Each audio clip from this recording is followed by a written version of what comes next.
All right, everyone. Thank you for joining and welcome to today's Unite Now session.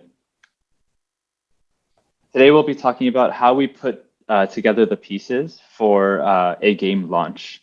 It'll be myself, Andrew Kasbari. I'm the Director of Product Management here for Unity's Game Growth Program. And I'm joined here today by Omar. Hi, I'm Omar Abdelwahed. I'm the Tech Director of Eastside Games in Vancouver. Thank you, Omar. Here's the agenda we'll be hitting today. First, we'll go through some of the development phases and a concept called stage gating that Omar will introduce you to shortly.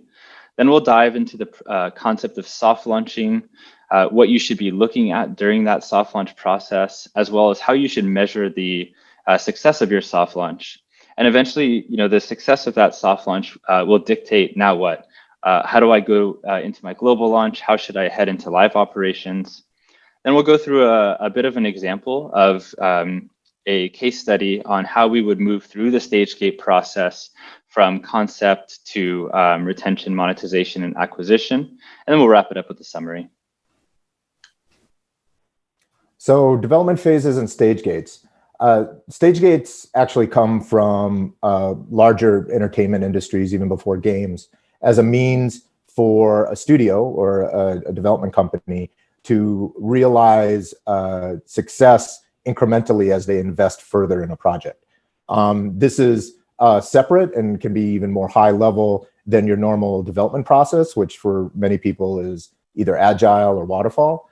This is a means to actually interact with your larger stakeholders of the company so that they can see progress at specific milestones and weigh in with feedback and decide to keep investing in a project. So the stage gates are largely broken down into concept, where the big idea that we have of this game and we want to describe and get out there is presented. And then pre-production and production, where for all of us, that's where the larger and most of the development work happens. And then we get into the notion of stages of launch, starting with a soft launch, with a small group of live players to realize success with them before we launch to all territories worldwide for all players to see the game. And then finally, sort of added at the end here, not necessarily traditionally a stage gate, but the notion of now this is a live game as a service that you need to operate over time successfully. So the concept phase, this is maybe the most fun part. You have a great idea. What's your great idea? You want to make an RPG. You want to make a hyper-casual game. So you describe this idea and you socialize it typically internally to your studio, to stakeholders to say, hey, this game we think is fun. And it's important to outline what is the fun in the game. You will see we'll talk a lot about data as well. But what is the core fun? Why should anyone play this? And that goes hand in hand with the design of the game. As well, who's this game for? Who's the audience of this game? A great thing to note, again, is if you're the audience and solely the audience of this game, which is something myself and many game developers make the mistake of doing, you should maybe reconsider that. Is that the audience that you're going after, and will that be a successful game?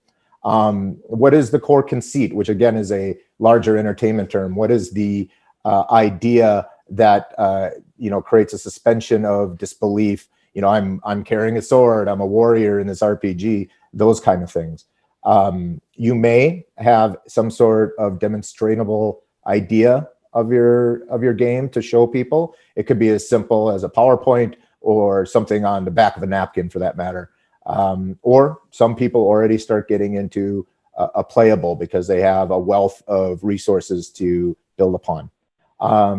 You will play through these ideas in concept until you get to a point that you can show the value of this game to stakeholders, at the end of this stage, where they will evaluate and decide to move you to the next stage and invest in further resources of this game. So the important concept again is there is an intro and an outro to each of these stages. And what you're doing is you're setting up the team for success. You're saying, hey, in this stage, we'd like to see these kind of ideas realized. And at the end of the stage, you will demonstrate it to us, and we will decide, the stakeholders, that it was successful and give you a go, no go, or you need to change a few things and come back, that kind of idea. So pre-production and production, this is the core of the development work. This is where you're going to scope the rest of what you need to build before you launch the game. What is your, besides the engineering aspect and the development of the implementation of the mechanics, what is the overall game design? What is your growth strategy, your marketing strategy? How are you going to acquire users? How are you going to monetize those users? What is the core loop of the game, the main part of the game that users will be playing through? These are the things to be planned and realized throughout pre-production and production of the game. So then you finally make this game and you think it's a great game. You need to start play testing with your users. And so this notion of soft launch is those small amount of users you can test this game with in territories around the world that may monetize less. And so you can make changes with them iteratively before you show a larger audience in the entire world. So you want to test your core gameplay here. You want to see both through analytics that players are successfully moving through your game and they're hitting the beats that you expect, that they're moving through your game in a way that makes sense to them and makes sense to you in the way that you planned. Ideally, you do this over a number of months. We put down here 3+ months. The longer, the better, that you can realize success before going to a large audience. So again, this is an opportunity to see how well your game acquires users through that strategy you came up with in production, how well they stick around, so how well they retain and play your game further through all the content, and how well they monetize. Some amount of the players need to convert to keep the game running so that you make revenue. And as you realize this data, you will make changes to maximize core metrics that you've decided upon through acquisition, retention, and monetization. All right, thanks, Omar, for teeing that up. I'll walk you now through a bit of the soft launch checklist. What are the main things that you should be thinking about and doing during the soft launch process? So first and foremost is your user acquisition strategy. One of the main goals of the soft launch is to drive users into your game and evaluate how are they progressing through my game? How are they retaining? Is there pain points that I need to fix? And so starting with a strong user acquisition strategy, figuring out the countries that you should be targeting for this soft launch, how much you should be paying per user, the type of ad channels that you should be acquiring these users from, and eventually trying to figure out what is my payback window and what are my return on ad spend goals. In order to do user acquisition sustainably, you need to be able to generate more revenue from the users that you're bringing into your game than you're spending to acquire them. Along with that, the first-time user experience is super important. So you'll want to look at the early retention metrics like day 1 and day 3 retention. First-time user experience completion percentage is a bit of a misleading KPI. Because people may actually just play the tutorial and then stop playing. So you want to go a little bit further deeper into the funnel there. Something else that I can actually mention here is you'll want to actually instrument your game with the proper analytics even before you start a lot of this. You'll want to instrument the game with early funnel metrics, like if you have let's just say a game with levels, you'll want to instrument the first few levels just to see how people are actually progressing through those levels, and seeing whether they're actually also falling off out of those levels. And then you'll also want to add retention features or retention mechanics. These are types of mechanics like a daily login bonus, a daily reward, engaging them with push notifications, anything that can help drive re-engagement into the game, as well as continuous engagement in the game. This kind of falls under a little bit of the live operations section as well, but it is also important to think about during soft launch, which is, what are my event cadences going to be? How do I keep the game fresh? How do I keep users engaged? Is this types of quest mechanics where the user has to complete 5 different number of quests in order to get a reward? Or is anything related to events in the game, and again, with the purpose of keeping the game fresh. Then monetization. The last two here, monetization and early conversions, are kind of related. Monetization is obviously a very important part of your game's sustainability. You need to be able to actually have your users monetize, whether that be from in-app purchases or watching ads, in order to actually create a sustainable business out of your game. And this ties back to the first point on user acquisition and your return on ad spend goals. Your return on ad spend and your payback windows are actually going to be heavily dictated by how you're actually monetizing your players. So this one can include an early conversion mechanic like a starter pack. It can include making sure that you have a robust economy in your game, making sure that you're integrating rewarded advertising in the right spots. For example, if a user is getting stuck somewhere, continuously dying, you may want to hit them with a rewarded ad in order to let them progress past that level. These are just some examples of mechanics and strategies that you'll want to look at during your soft launch, or that you'll want to incorporate during your soft launch, excuse me. And then next, it's all about measurement. Like Omar said, coming out of each of these stages is all about what gets me out of that stage, and then what gets me into the next stage. And for the soft launch process, your payback window, how long does it take me to make my money back on my user acquisition? What is my return on ad spend? What are my early and late retention metrics? And this can go from D1 up to D90 if you'd like. What are my IAP conversion rates? What are my ad effective cost per mils, or how much revenue do I generate from every 1,000 ads that I show? And holistically, what is the revenue, the average revenue per daily active user within my game? These are all some metrics that you should be looking at to evaluate whether your game should come out of soft launch. So you've made it through soft launch. So now what? You're going to now look at releasing this game worldwide. And one of the things you need to do is, particularly for free-to-play games where content is directly related to monetization, you want to have enough content pre-created before you hit your worldwide audience, so you can stay ahead of the curve as they consume that content online.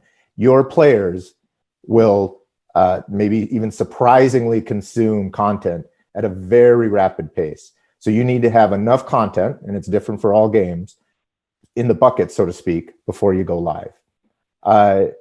These events that we talk about are a particular type of content that are timed. Typically, they have a begin and an end and special rewards that are unique from the rest of the game. And as such, they typically drive revenue more than anything in the game. And you will see spikes in traffic around the start of them as people just dash through the door to try to play these fun events in your game. So now you're going to launch with the content that you think is the most appropriate. Up to now, making the game was sort of primary in our minds, and is something we often as game developers concentrate on. But the truth is, the real work starts when you go live.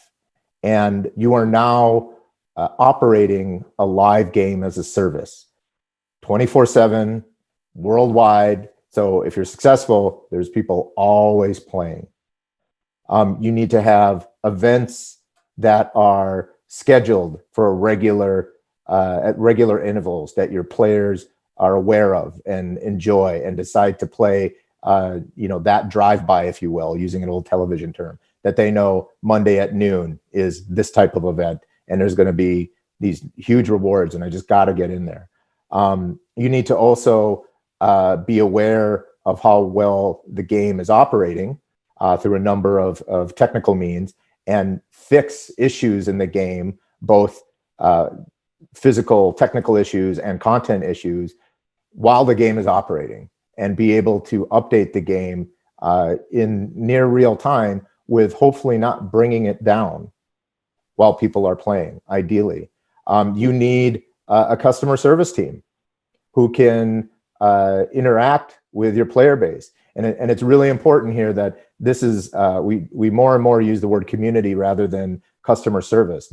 These are proactive members of your studio who are interacting with people to get them excited and to hear how things are going. They're, consumer advocates that want to hear that, oh, we really like this, but we didn't like that. And they take that feedback and give it back to the development team to be able to improve the game over time. So they're not just waiting for a mistake to happen. They're out there reaching out on every social media channel possible, and in other ways to cater to your player base. This goes towards increasing engagement, and this goes to your larger network of media that supports your game to keep it active. Great, thank you, Omar. So now we want to kind of show the audience of how Omar and I would actually walk through the stage gate process ourselves, from coming up with a core mechanic, thinking about our user acquisition strategy, how we would retain users in this game, and then lastly, how we would generate revenue, how we would actually monetize the game. I actually heard that Omar has a bit of a good idea on a new game concept. I have this great idea. I just thought about it over lunch. We're sitting in the studio, run into each other. I have coffee in my hand. I'm like, I got this great idea. It's called One of Us. And you're in a spaceship with like all these other players, and you're just running around doing the things you do in a spaceship. But like, somebody is sabotaging the spaceship, and you got to figure out who that is. And it largely surrounds, it might sound suspiciously familiar. We'll just ignore that.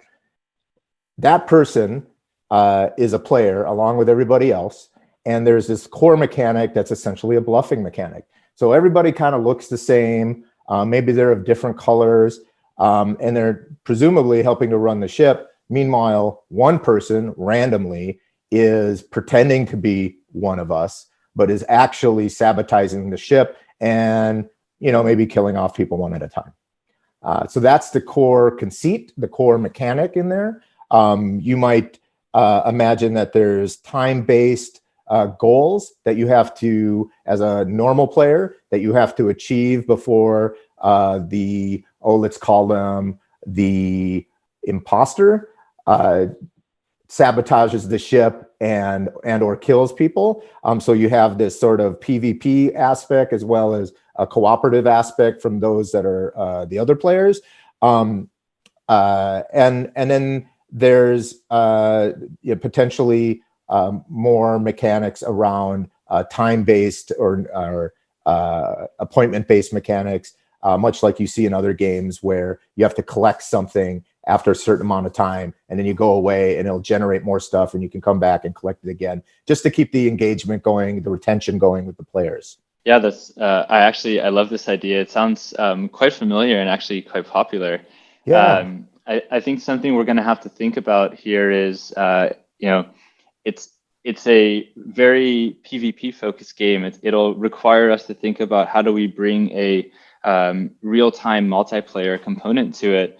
And it really requires a strong user base to have great matchmaking. So I think we should maybe think about maybe going to mobile, where there's just tons of players, huge scale, where matchmaking may not be a problem. And then to kind of riff on that a little bit as well, the whole game is about social aspects of gaming. So I think we can even start to think about how we can utilize those social aspects in our user acquisition strategy, how people can get their friends to play the game, by word of mouth. We can maybe even incorporate some sort of sharing components within the game and potentially even reward sharing. Playing these types of games with your friends are super fun, and there's nothing better than organic users. An organic user it costs you nothing, but can still generate a high LTV. What do you think about that? I think that's a great idea. We might even do a push notification when one of your friends starts a new game, so that you know to jump in right at that time, which of course will keep retention up. Yeah, I love that. And then I think there's when we think about keeping retention up actually, and getting people to continuously come back to the game, we know that gamers are inherently competitive, right? Like they love to have competition in these types of PvP games.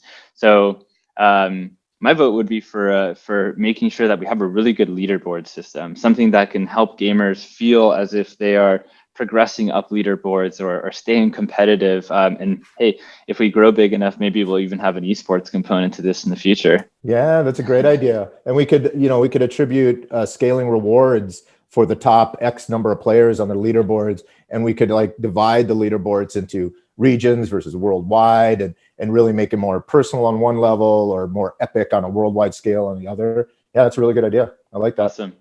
How do you think we'll make money? Yeah, we gotta make money. Took the words. Yeah, you took the words right out of my mouth. I know. In this type of game, I'd say maybe something like skins, right? So maybe we can sell certain types of skins or hats or outfits, just so instead of having a single character type, we can allow for players to actually personalize their little in-game whatever you want to call it, player. Yeah, that's super cool. And we could even drive further monetization with